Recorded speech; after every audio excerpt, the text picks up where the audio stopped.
I'm gonna make it anywhere. It's up to you, New York, New York, New York.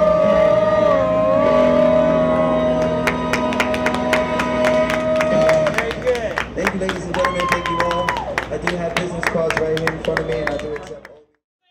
I want to hear you say tonight is yeah, yeah, yeah, yeah. Ooh, the next great song, I think, is the thing that inspires me to be a musician. I want to write that song, I want to hear that song, I want to be a part of that song if somebody else has written it.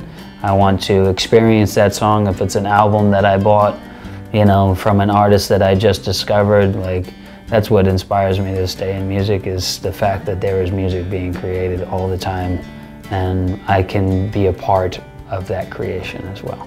I was born in Los Angeles. My family and I moved to New York City and straight to Queens when I was 4, and have been here ever since. I think my interest in music was cultivated just by everybody else's interest in music, and that's, you hear a sound coming out of a speaker and you connect with it. Or you hear a sound coming out of somebody playing an instrument and you connect with it. I think it's a very primal thing that music does. As far as New York City bands, large and small, go, I know more of the sort of small up-and-coming, mainly because one of the many hats that I wear is working sound at a open mic venue. So I see a bunch of cats starting out, I see a bunch of people that have some skill, and then of course it's New York City, so there are great bands in the city and also great bands that travel in and out. But the scene itself, I think, is an interesting one. It's full of a bunch of talented people that would rather not seem like they care about what they're doing. And I think that right there is sort of like one of the interesting things about New York. You go to a place like Nashville and like everybody's taking it way serious. But in New York, like, people want to seem like they're too cool for even themselves sometimes. And I think that takes away from the songwriting craft. But on the same token, there's tons of great bands and tons of up-and-comers that are promising. I released it. My second album, the name of the album was called God Is in the City. And I wrote that album because of this question exactly. It's like, what brings people to New York? New York has this special kind of energy that draws folks who have a dream. And so the energy makes it what it is. I think New York is one of those places, like, everybody's dreams are wrapped in and up with everybody else's dreams, and we want to make them all work, and I think that's the energy that keeps this place sizzling. But I think there are tons of people, street performers especially, that brighten a lot of people's days without them even knowing it.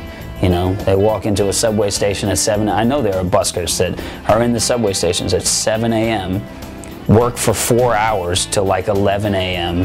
and make $400 a day, like, because they're so good, and like, they're there all the time and they're singing a song that the passers-by really dig. Unfortunately, people do not consider being a musician, or anything to do with music, or in the arts for that matter in general, they don't consider it a real job. And so, like, musicians get a short end of the stick on the payment end because, you know, they don't, it was like, oh, this is not, he must be doing something else, like he's a banker, he's just picked up a guitar, like, you know, if people don't respect the art form and the music, then it just goes away. And I think, like, that's my one problem with the general public and musicians. Like, musicians are allowed to be in the subway. There are certain stipulations, like you can't have amplification in certain places. Like, you can't have powered, you know, electric guitars or microphones. Like, but if you're just standing there and playing the guitar in the subway, you do not need a permit, you don't need anything to do anything. in the subway for them, as long as you're not breaking the law. But people, like, the problem is, and this is a widespread problem with the NYPD, is that police officers are not being trained well enough to know about what's going on. You would assume that a transit cop, who would be the one messing with a musician, would understand that it's legal for them to be there and that they shouldn't be harassed. My typical work week is songwriting during the day, beat making, submitting to commercials, you know, music for commercials, music for film and TV, working at a live music venue as a sound guy, mixing other people's records, producing still other people's records. That's essentially what I do. And then, like, you know, little here and there business ventures, like putting on a show and throwing a party. And as far as like playing my own stuff, like I play my own stuff and get paid for it. I don't get paid the big bucks, but you know, the small to medium dollars get paid these days, which is nice, and working towards the other stuff. It seems to be working. I mean, you know, it's slow going, but you know, you work at something until it breaks, or it doesn't. I mean, I'm going to be doing music no matter what. I'm not doing music for a paycheck. Not worried about the money. I know the money will come. I don't do other things as well as I do this, and I'm pretty damn good at it. And I don't think there's any place in the world that has the same energy, the same lightning, the same spice, the same thing that New York City has.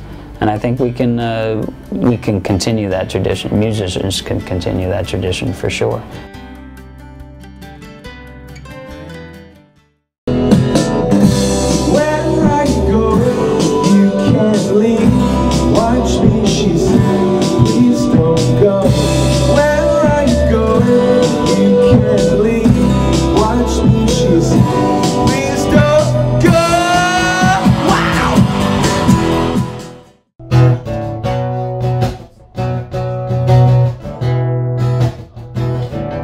You know, if the zombie apocalypse happened and I had to start a farm somewhere and get a shotgun to, you know, take out zombies, like, I would do that. But, like, you know, I think, like, all the living in, you know, United States of America, where I have the ability to chase after a dream, and being as lucky as I am to be, you know, who I am and where I am, you know, I'm going to continue to do this until I've got nothing left.